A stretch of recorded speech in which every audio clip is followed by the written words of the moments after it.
কেউ আপনাকে ঠকালে দুইটি কাজ করবেন, তাহলে আপনার মনের ভিতরে কোনো কষ্ট থাকবে না, কোনো অশান্তি থাকবে না, কোনো টেনশন থাকবে না। অনেক মানুষ এমন রয়েছে, মানুষকে ধোকা দেয়, মানুষকে ঠকায়, মানুষকে অপমান করে, ক্রিটিসাইজ করে, তুচ্ছ তাচ্ছিল্য করে।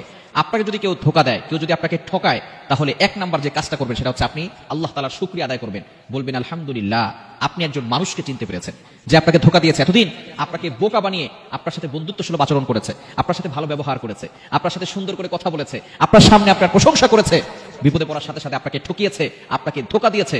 আপনি সাথে সাথে টেনশন না করে আপনি আপনার মুখ থেকে উচ্চারণ করবেন আলহামদুলিল্লাহ, আল্লাহ আমাকে একজন মানুষ চিনিয়েছে, যে মানুষ আমাকে ধোকা দিত সেই মানুষটাকে আমাকে চিনিয়ে দিয়েছে। নাম্বার 2, দ্বিতীয় নাম্বার যেটা, সেটা হচ্ছে একেবারে চুপ থাকবেন এবং আপনি আল্লাহর উপরে ভরসা রাখবেন। মনে রাখবেন যে আপনাকে কষ্ট দিয়েছে, যে আপনাকে ধোকা দিয়েছে, আপনাকে ধোকা দিয়ে সে কখনো বড়লোক হতে পারবে না, সে কখনো তার জীবনে শান্তি আনতে পারবে না। যে মানুষকে কষ্ট দেয়, মানুষের মনে আঘাত করে, আল্লাহ পাক রব্বুল আলামিন তাকে কখনো শান্তিতে রাখেন না। সুতরাং নবীজি সাল্লাল্লাহু আলাইহি ওয়াসাল্লাম জানিয়ে দিয়েছেন, সহিহ মুসলিম শরীফের হাদিস, আল মুসলিমু মান সালিমাল মুসলিমুনা বিল লিসানিহি ওয়া ইয়াদিহি, a true Muslim is a person, প্রকৃত মুসলমান হচ্ছে ওই ব্যক্তি, whose hand and mouth for safe everyone, যার হাত এবং মুখ থেকে সকল মুসলমান নিরাপদে থাকে। সুতরাং আপনাকে যে ধোকা দিয়েছে সে অবশ্যই কঠিন বিপদে পড়ে যাবে। আপনি শুধু সাইলেন্ট থাকেন, কিপ সাইলেন্ট, রিল্যাক্স, কুল, স্টপ, একেবারে চুপ থাকবেন এবং আল্লাহর উপরে ভরসা রাখবেন, হতাশ হবেন না। মনে রাখবেন, never lose hope, never give up. মুমিন কখনো আশা হারায় না, মুমিন সব সময় আল্লাহর উপরে ভরসা রাখে। আপনি আল্লাহর উপরে ভরসা রেখে বলেন হাসবুনাল্লাহু ওয়া নি'মাল ওয়াকিল, আমার আল্লাহ আমার জন্য যথেষ্ট।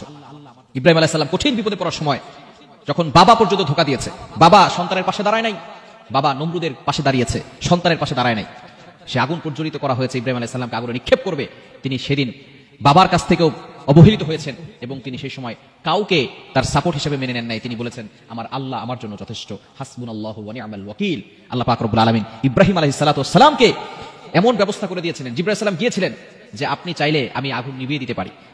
ইব্রাহিম আলাইহিস সালাম বলেছেন আমার আল্লাহ কি দেখে না যে আমি কঠিন বিপদে পড়েছি?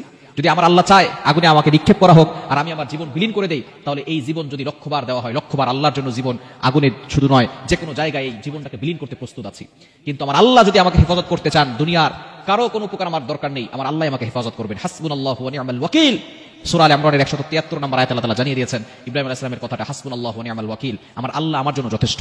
সাথে সাথে আল্লাহ পাক রব্বুল আলামিন আগুনকে অর্ডার করেছেন ডিরেক্টলি, কুলনা ইয়া নারু কুনি বারদাও ওয়া সালামান আলা ইব্রাহিম, আগুন তুমি শীতলময়, ইব্রাহিমের জন্য শান্তদায়ক এবং শান্তিদায়ক তুমি হয়ে যাও। একটা আগুন, একটা পশমও আগুন ইব্রাহিম আলাইহিস সালামের শরীর থেকে জ্বালাতে পারে নাই। আল্লাহ পাক রব্বুল আলামিন ইব্রাহিম আলাইহিস সালামকে হেফাজত করেছেন। সুতরাং কেউ যদি আপনাকে ধোঁকা দেয়, আপনাকে কষ্ট দেয়, আপনাকে অপমান করে, আপনি চুপ থাকেন, দেখবেন আল্লাহর উপর ভরসা রাখেন, আল্লাহ তাআলা সবকিছু সহজ করে দিবেন। আল্লাহ তাআলা আমাদের সকলকে বোঝার তৌফিক দান করেন।